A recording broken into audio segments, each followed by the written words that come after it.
Welcome home to USA Global TV and Radio, a place where dreams take flight, with authentic storytelling, diverse perspectives and meaningful conversations, where global stories unite and bridges are built beyond all borders.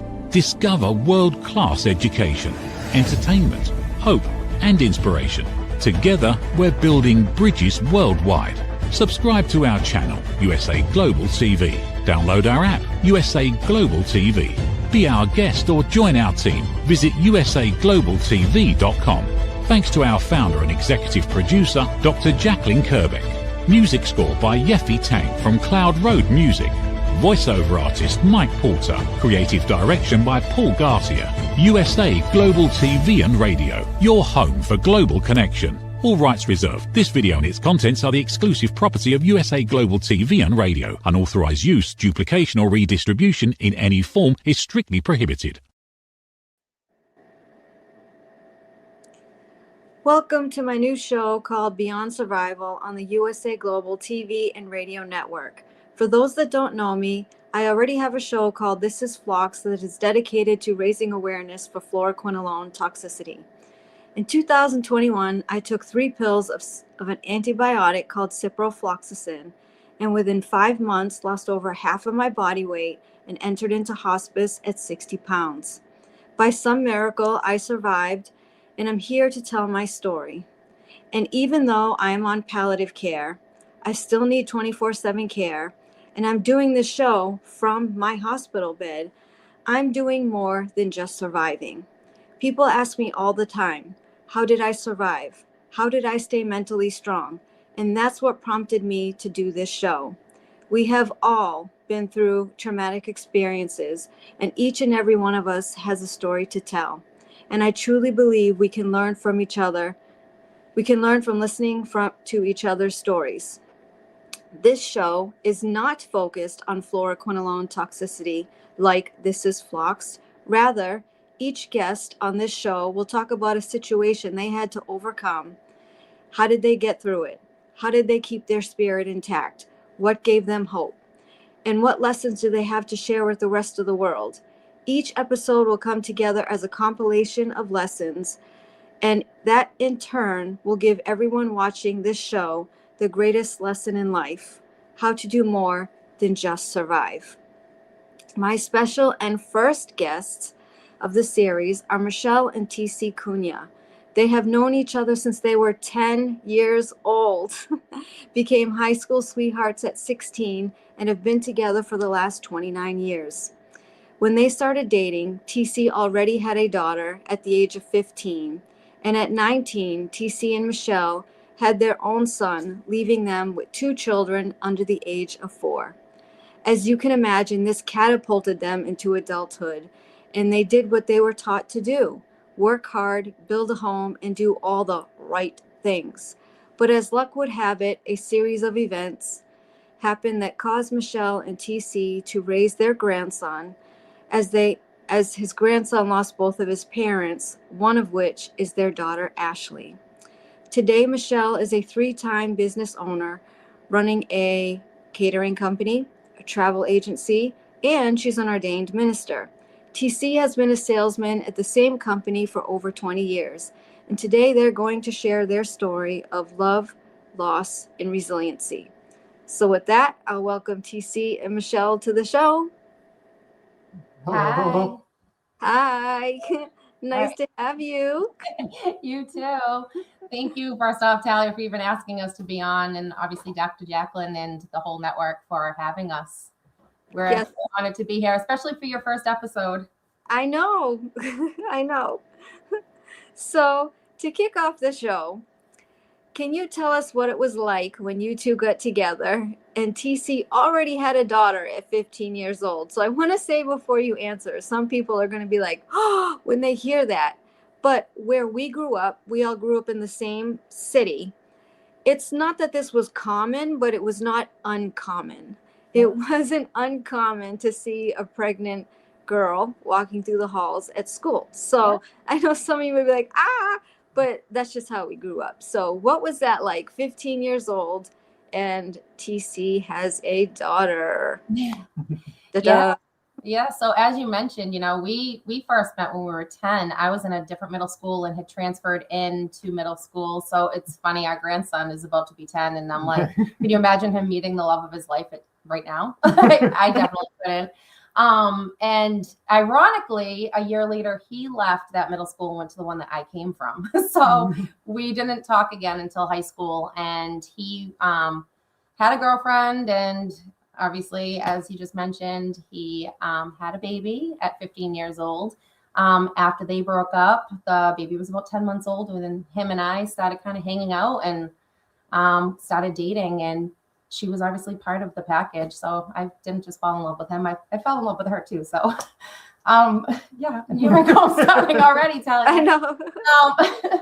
And it's crazy. We look back and we talk all the time about like my parents, like, and I brought home my boyfriend in high school who had a child. And if they were very different people, like this would be a very different situation. And, they just kind of went with it. And it was something that was normal to us, but not normal to the outside world. And I think that's what's unique about it. Yeah, I always say it, like if her parents were any different and strict, this might not be a thing, because they allowed me to come into their home at a young age with a daughter, and they welcomed me, and out of it all. Well, maybe they just knew that this was meant to be. And they just let it happen, knowing it was going to happen at some point anyway. Yeah. And then we went on, like, I remember we were 17 saying we were going to, we actually laid out our budget. We had a bank account at 17 together. Like, this was already set in stone from the time we started dating, which is just wild. Purchasing furniture for an apartment we didn't have. Like, yeah.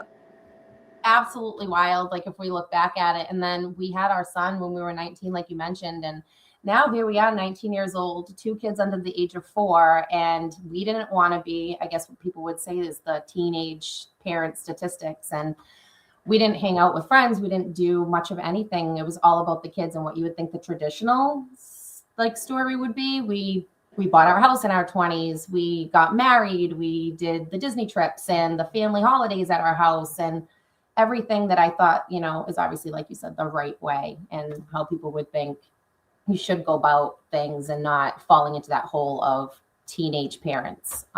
So we always thought, we went along the right path. And looking at this now as we're adults, it's like you were children raising children, right? You hadn't fully grown yet. So if I saw a 16 or 17-year-old girl right now who's like, yeah, my boyfriend has a baby, I'd be like, girl, what are you doing? Exactly. Like, I could never say that and say, it's your path. You never know what's going to happen.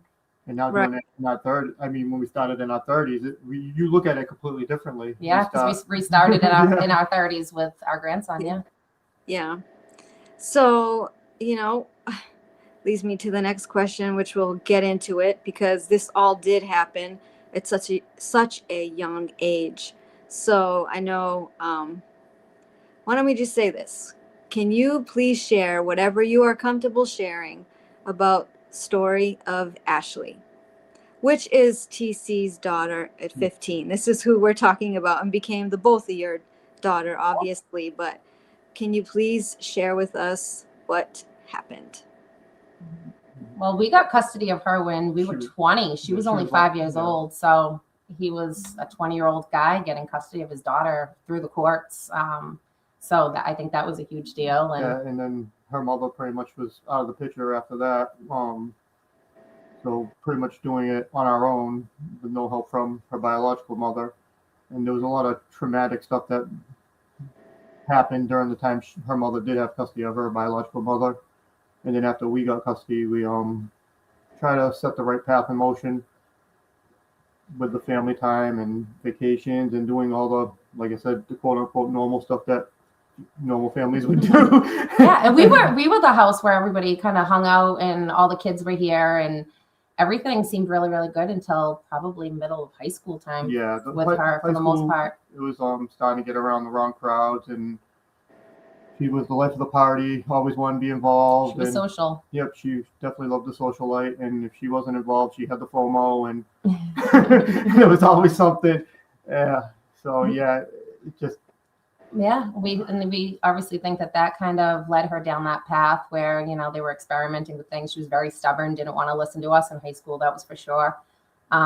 We got a message, probably it was end of 2014 to beginning of 2015, from a friend of hers who was looking out for her best interest. And that's when we learned that she was actually doing opioids. And to find out something like that, like, I don't think we understood the weight of what that meant. Yeah, it was tough because you don't know the actual the depth of it, I guess. In a You better do terms. now, yeah, we You do know now. after the fact, but at first it's like, all right, maybe they're just experimenting, and you try to give her the good advice, and they don't do these things, and it just spiraled pretty much from there. And then she ended up meeting our grandson's father, and he kind of had her on a leash. She ended up getting pregnant, and we thought that possibly was going to turn something around, and she'd say that there was something more to life at that point. But unfortunately, in 2018, just some people go through this for years and years and years, and within 3 years, she lost that battle to addiction, and we lost her in October of 2018 when her son was only 2 years old. Can you tell us what happened to the baby's father as well? Yeah. Viewers are probably wondering why so what happened? Yeah, so shortly before Dom was born, he was actually a victim of gun violence, got himself into a situation, and he was murdered pretty much, in better terms. He was shot with gun violence, and he just didn't make it out of that situation. And that was 2 months before Dom was born. So he was murdered. Yep. And 2 months before Ashley was about to give birth, I'm sure that was so traumatic for her, for you guys too, and never got to meet his son, which is sad. And then over the next 3 years, you had your struggles with Ashley and her addiction. I think a lot of us think if something bigger comes into your life that will take over and the addiction will kind of fade away. But in some cases, obviously, as you saw, that didn't happen. Yeah. She was in treatment off and on. I spent a lot of time trying to find the right answers and trying to do the right things and try to find the happy medium of, giving distance, but doing enough to try to make sure she is working on getting on the right path. So there was plenty of times I had to have her sectioned. She went to Lowell, to a girls program that she was there for a while, and but at the end of the day, it just none of it was successful.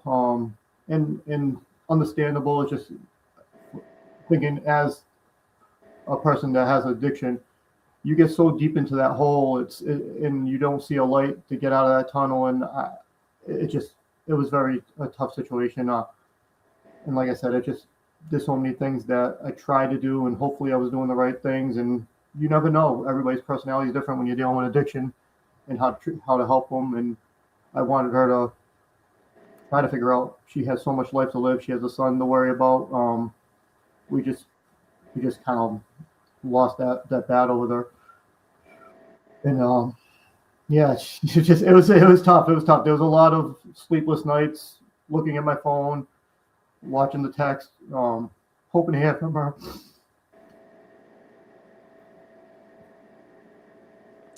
Was there ever a time where it seemed like she was going to come around and things were going to get better, and then you got your hopes up, and then Yep. Well, that's the thing. I think nobody wants to be an addict or go through that. Nobody's ever going to stop and say, this is what my life is going to be. And I had it in my family. A very, very close family member actually overdosed the same weekend as he did. He made it, and he's still with us, but he obviously battles addiction. You just don't think it's going to come into your own four walls also. And I know she didn't expect that either, And they say with addiction, there's a lot of things with, you know, the mental health aspect of it, and somebody who has like ADHD, and she was diagnosed ADHD, and it's something It's compulsion. Yeah, it's compulsion. It's something she needed for herself. And once she was in it, and unfortunately, especially an opioid, it takes a hold of you. And she didn't want that. That final year before she passed away, just even the text messages with her, she's like, I want to get better. I want to be home. I want to raise my son. And I know she truly did want that. But we gave her opportunities to come home and stay home, and then we gave her the last opportunity, and she ended up overdosing in her bedroom on Christmas night. On a Christmas night, and Oh my God. that would have been her last night. But the guy she was talking to ended up calling me at like 2:00 in the morning, asking me to go check on her. And sure enough, we walked into her room, and she was pretty much laying. He had to perform CPR until they arrived. The ambulance and fire truck arrived, and they shot her with Narcan. And it was amazing that she woke up from that, because I thought that was probably the last time, from my experience, my first experience, I was seeing somebody like that. And there was really no life when I was sitting there on the phone with the 911 at the time, and pumping her chest, just hoping that she would wake up.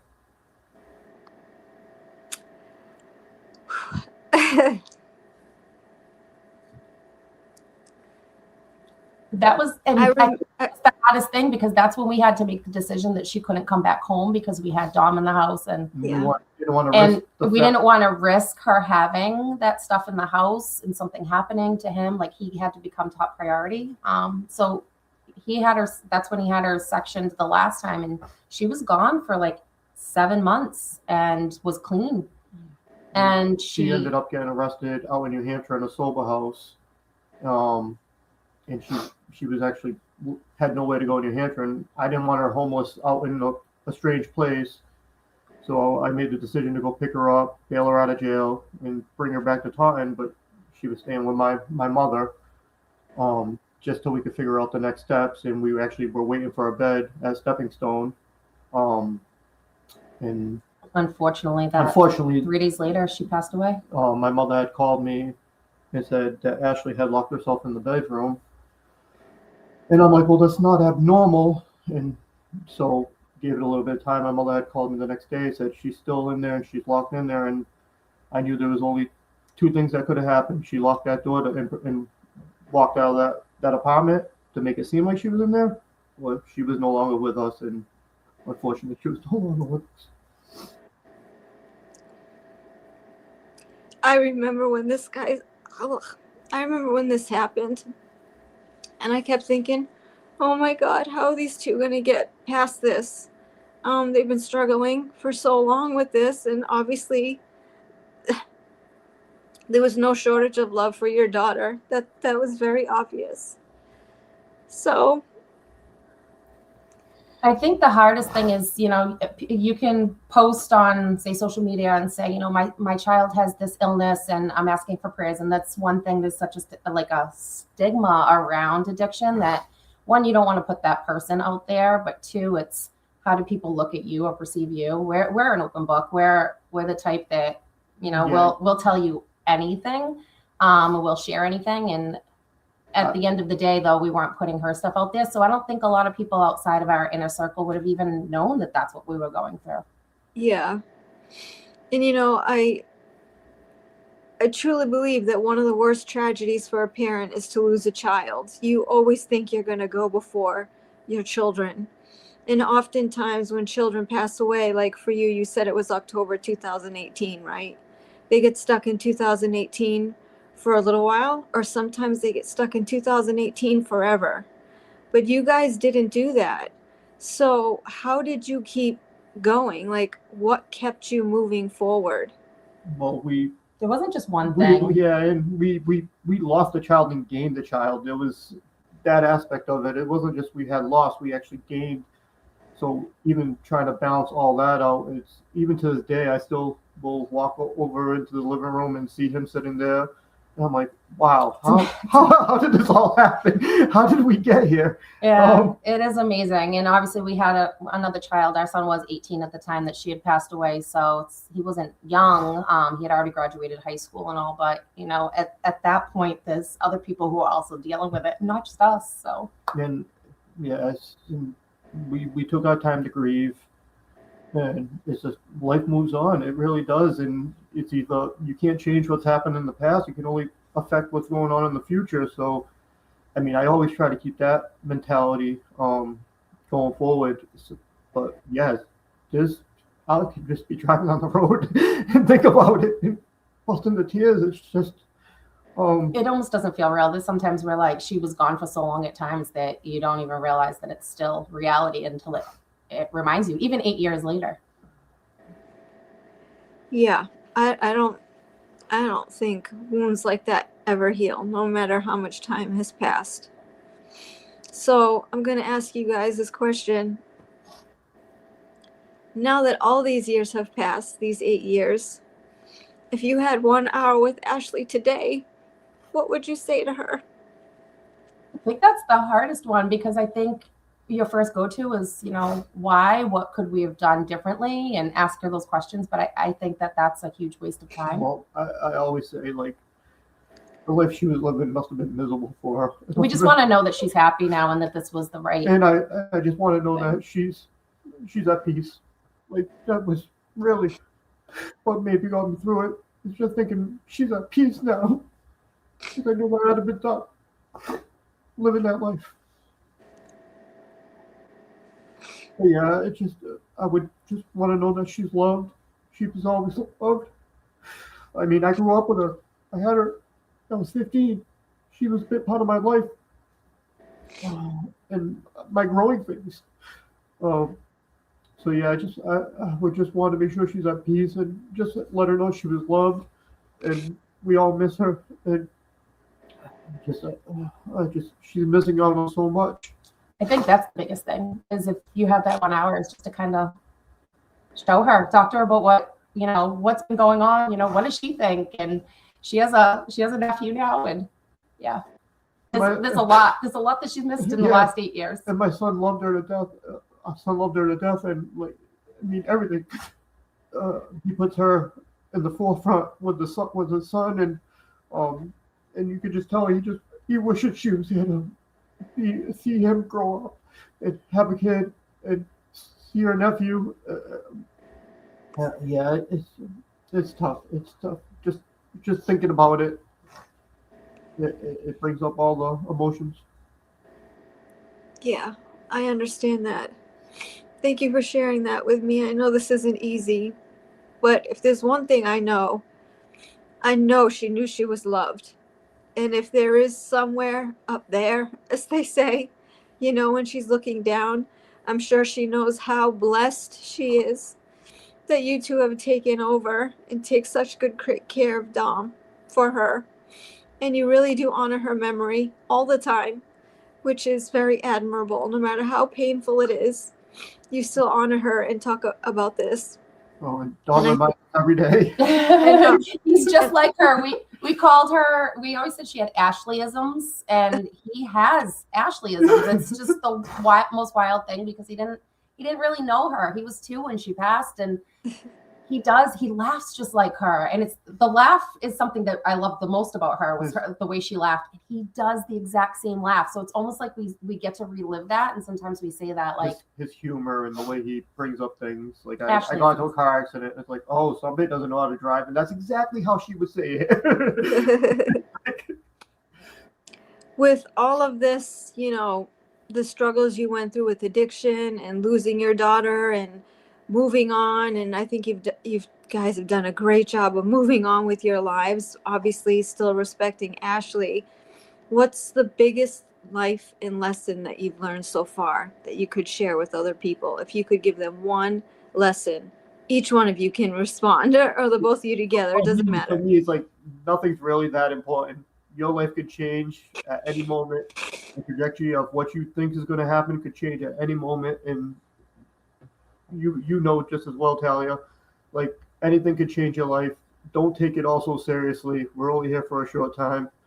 Um, yeah, it's just I try not to worry about all the materialistic things, and I just want to enjoy life with my family, live peaceful. And I, at the end, you watch these interviews with older people, and they kind of say the same thing. Like all those little minute things, they're really not important. They don't matter when you get to the end. Once of you get life. to the end, you wish you had more time.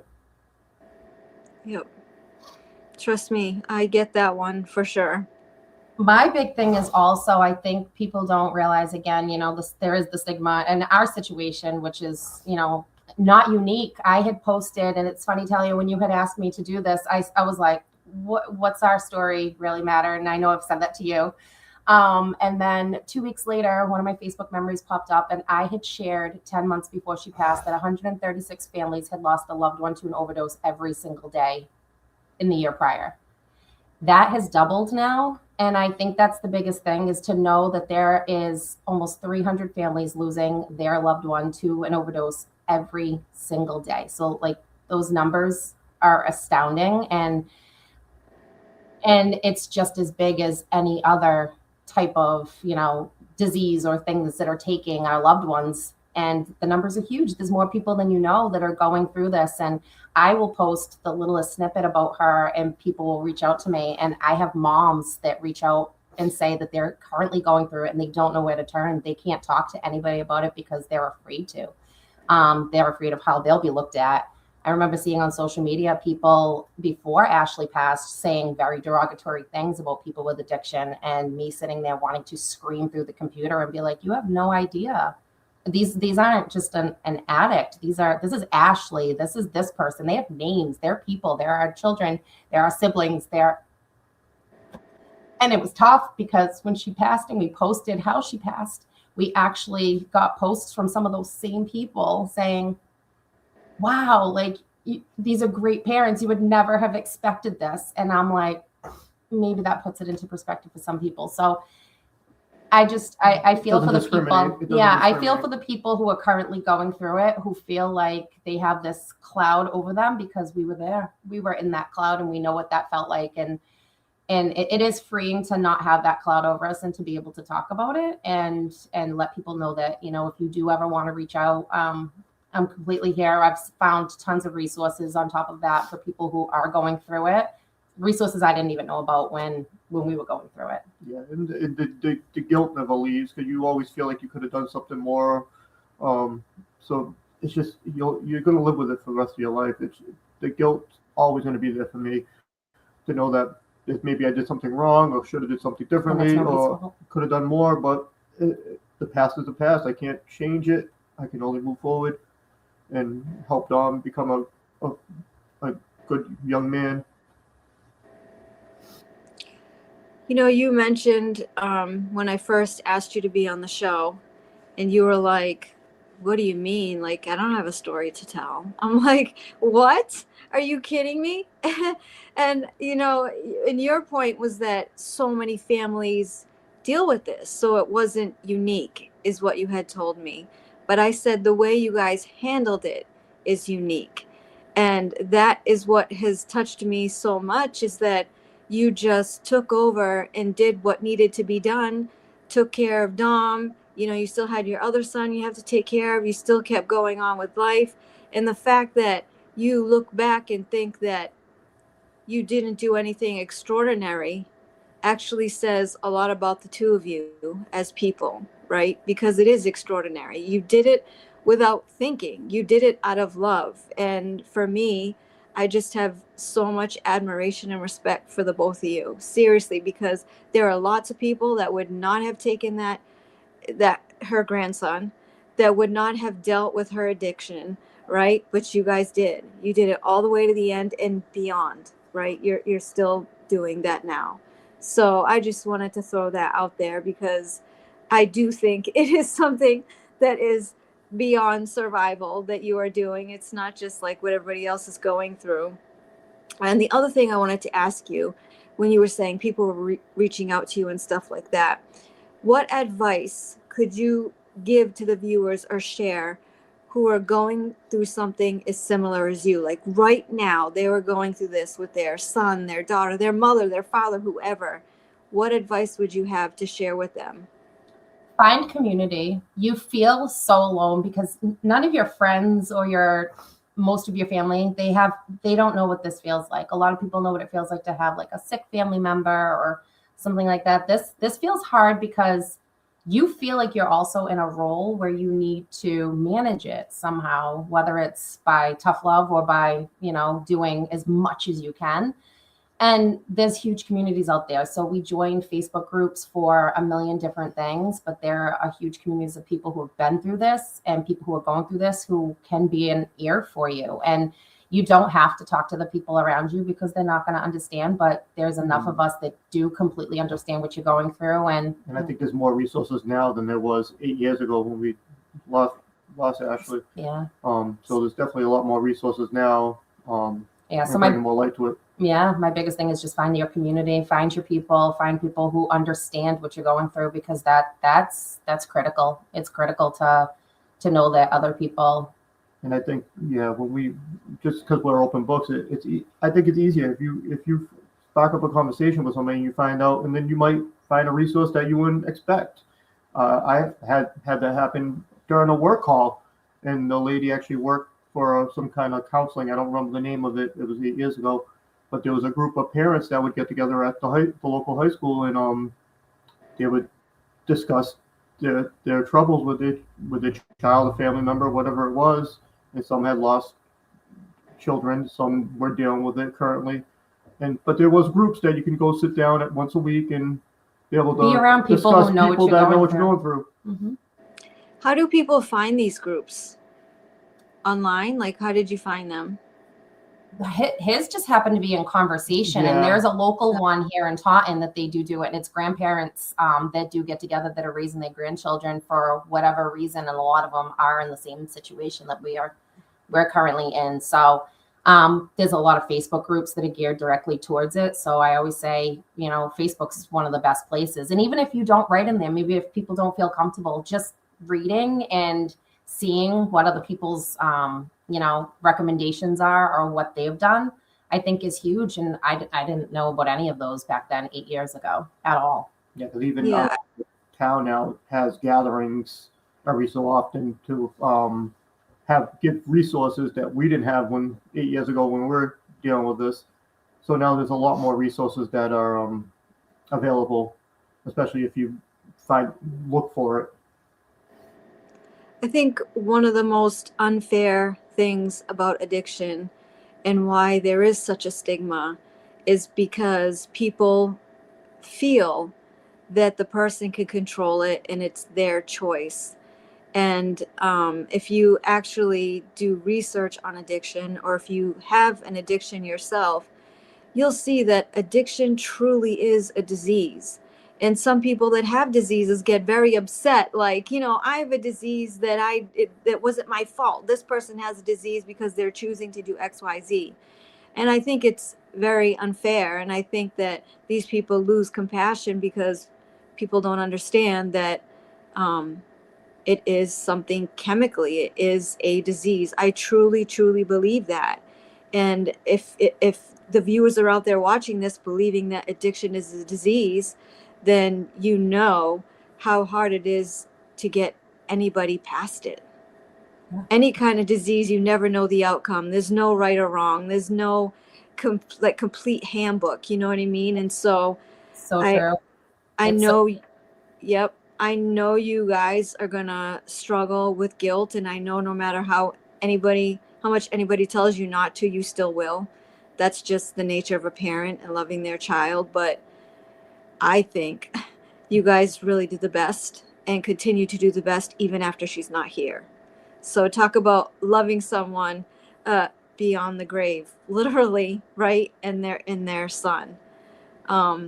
She had some great people that loved her. She had some friends who were on a really good path who would reach out to us, and they still do to this day, but they wanted the best for her. They tried to help. She has cousins who she was very close to. She just didn't know how to hold on to that love and receive it the right way, and she kind of pushed the Push people people away away, who yeah. really wanted to help her. And like I said, like I still connect with some of those friends, and it's, you know, seeing them. And she had friends who were also in the same path of addiction, and I'm proud to say that they're in recovery and they're doing well. And I'm so happy for them, because they could have, the same thing could have happened. And some of them have.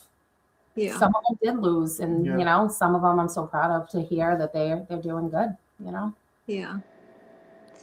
So, We're thankful too. We had a good family support group around us that, especially when it happened with Dom and everything, they were very helpful and helping watch him when we needed and being there for us as much as possible in those tough times. and you know, most people watching this don't know you. This is why you're on the show, right? They don't understand how loving and such kind people that you are. So I think that's also why you got such the outreach that you did and the support, because you are that way for other people. You know, at least that's how I see it. I know sometimes you were probably disappointed by people. That's natural, but you really do have a lot of people that love you. I can see that. I'm one of them, but We love you back. I know. You're special. You're a special person. Yeah. And to close out the show, if we have time afterwards, we'll take questions. But if you've seen my other shows, so you know I always close every show, no matter what show I'll have, with a message of hope. So can you two give our viewers out there who may be going through something similar a message of hope? How to get through this, how to deal from a tragedy like this, anything you think can help people do more than just survive. Well, we're fortunate because we have each other. A lot of people don't have that. So I guess it's just literally finding somebody that you can lean on, and somebody who, you know, can hear you when you're breaking down. Or Well, yeah, because these situations usually could break up a family, and I think it probably made us stronger after it all the dust settled. but just having somebody who, again, think you can break down with, or 1 minute and then go to joy the next minute. But find the joy. Don't stay in the hard, but acknowledge the hard, and know that each day you're not going to move on without them. You're moving on with that person. Even though they're gone, they're still here. They're still, you know, we still have memories. Things pop up, and we get to smile at that, and we get to say, at least we got to love them, you know. So Yeah. She's a very lucky but unlucky girl. good way of putting it. Yeah. Yeah. So do you have anything else to add before I see if there's any questions or comments that people would like to share with you? Nothing No, besides thank you so yeah. much for having us, and everybody for tuning Listening, in and yeah. watching and listening. Again, like, I know there's a lot of people who are currently going through or have been through it. Looking at the statistics to know millions of people have already gone through this is huge, because that's 80,000 people a year, that families a year that are losing a loved one. So Yeah. And when we found out that when she did pass, it was straight fentanyl. It wasn't. There was nothing else in her system. It was just pure. it's scary. fentanyl. So It was at this scary, point, yeah. it's just making sure that, you know, we're all being aware, and we're all teaching our children, you know, the dangers of all of this stuff. And you can only do so much, but give them the tools, and that's all you can do. Yeah, you know the theory behind, like, the point behind this show is that when something happens to you, you can just literally be breathing, just surviving. For a long time, that's all I was doing, is just surviving. But there comes a point where you want to do more. And I think that's what, you know, we're trying to get through to the viewers today. How do we get beyond survival? How do we keep going and honoring people's memories, or whatever the situation is? So I thank you both so much for being my very first guest on my new show. And Dr. Jacqueline, if there's any questions or comments, okay, first one. Yeah. As communities, we need to stop the stigmatism of mental health, addiction, and suicide. Yep. Absolutely agree. I don't know how we get there, but I definitely agree. It's here. It's here. So that's the biggest thing. It's not. I always feel vulnerability brings us together more than not talking about it does. Yeah. You know, Not talking about it doesn't raise awareness. No, yeah. I think being vulnerable and talking about the situation brings awareness. Yeah. We have Carolyn. This is a friend of mine. It matters. I lost my best friend to it. We need to talk and tell their stories. I'm so sorry. To hear that. Knowing y'all in high school, after moving to Florida, kept in touch via Facebook, followed the story, and still listening, already knowing I'm crying. Love you guys. You two are some of the strongest people I've ever met. See, I told you. Yes, it is. Very heartbreaking. Thank you. But here they still are, sharing the story, as painful as it may be. And she says, your story is absolutely extraordinary. Young parents going through everything in life and coming out stronger as a family is absolutely amazing. That's right. That's why I said you were children raising children. You were still growing yourselves and still trying to come into your own. And look what you've become. Look what you've done.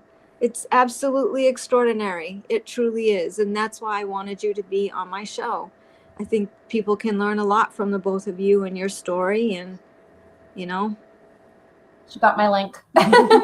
There we go. Thank you.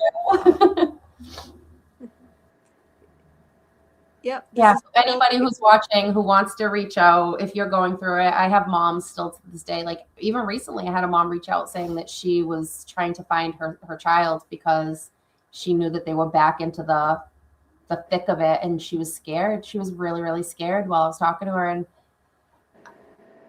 as much as I'm a huge empathetic person. Like my empathy is massive. It's in my bones. And I feel like, and I know I've gone through it, so it's easier for me to feel that, and it's heavy, but I'm here. Like, I get it. So if somebody wants to message or they just need to talk and just scream, cry, freak out, or ask questions, like, we're here. Anything else, Dr. Jacqueline, or is that it? Looks like that's it. I think they would come up. So thank you both so much again. Thank you. For being on my show and for sharing your story with me. Thank you. I love you both. We'll talk soon. All right. Thank you, Talia. Thank Thank you, you. everyone. Well, that concludes my first episode of Beyond Survival. And starting next month, I will be doing 2 shows a month. This is Phloxed and Beyond Survival. And actually, next month is only a few days away. So I'll see you all very soon. Thank you, and be safe. USA Global TV and Radio proudly presents Tracy Cram Perkins, a dementia caregiving survivor teaching how to balance care with peace of mind. #1 resource for dementia caregivers. It's the book Dementia Home Care: How to Prepare Before, During, and After. Over 17,000 copies sold of this must-have guide. And now a testimonial from Tracy Smith. If I was to describe this book to someone who is going through a similar situation, I would underscore how important it is to have some sort of a tool or a guidebook to help you through certain stages. And there's so many, it's such an unknown topic to the average person. And to have this as a reference is essential. It's going to help you get through it personally, as well as help your loved one manage.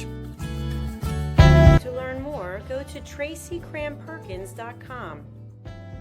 Tracy Cram Perkins is an award-winning author. She's also the host of Dementia Home Care television show. Watch it here on USA Global TV and Radio. In a noisy world, true connection begins with listening. Elevated listening transforms every conversation in just 5 simple steps. Pause and breathe. Set your intention.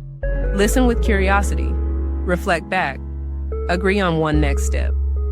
Join the Listening Mentor on Let's Finally Talk with Dr. Jacqueline Kerbeck, the Listening Mentor, where we help you find inner peace, one conversation at a time. Streaming every day, Let's Finally Talk TV show with Dr. Jacqueline Kerbeck, only here on USA Global TV and Radio.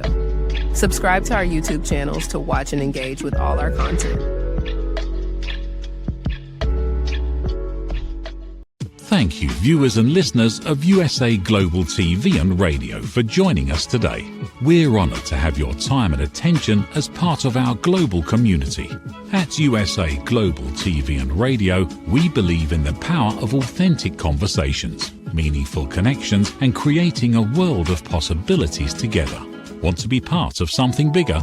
Join our team of elevated listeners at usaglobaltv.com, a space where your voice matters and your ability to listen transforms relationships. Stay connected with us across all our platforms for thought-provoking discussions, expert insights, and empowering stories. Subscribe to our channels at youtube.com/c/USA-Global-TV. Follow us on social media and explore the endless opportunities we're creating for growth, learning, and inspiration. Together, we're not just broadcasting, we're building bridges and changing lives one conversation at a time. For inquiries, contact us at info@usaglobaltv.com. Produced by Executive Producer and Director Dr. Jacqueline Kerbeck. Voiceover by Mike Porter. Creative direction by Paul Garcia. All rights reserved. Visit usaglobaltv.com to view our full terms and conditions.